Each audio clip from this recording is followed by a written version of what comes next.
সম্মানিত উপস্থিতি, আমি ছোট্ট একটা মেসেজ, একটা খবর আপনাদের কাছে দিতে চাই। আমাদের কোরআনের পাখি যে শাহাদাত বরণ করেছেন, তার একটা উজ্জ্বল দৃষ্টান্ত আমার কাছে আছে, একটা খবর আছে। সেটা হলো যে হুজুর যে জেলে ছিলেন, ওই জেলের যিনি সুপার, তিনি আমার দুঃসম্পর্কের এক রিলেটিভ, আমার আত্মীয়। তার নিজের সাথে আমার কথা হয়েছে, তার মায়ের সাথে কথা হয়েছে। আমাকে তিনি নিজে বলেছেন যে হুজুরকে একটা কাগজ ধরায় দেওয়া হয়েছে, তাকে যে সই করে দেন, হুজুর অসুস্থ, হুজুরকে চিকিৎসার জন্য নিতে হবে। হুজুর তখন অসুস্থ ছিলেন না, চিকিৎসা করার মতো অবস্থা তার তখন ছিল না।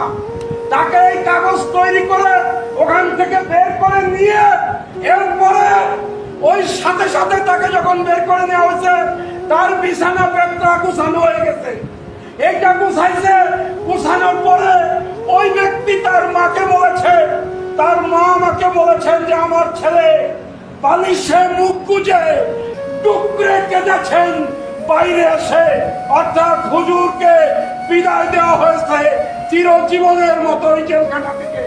তার মানে পরিকল্পিতভাবে হুজুরকে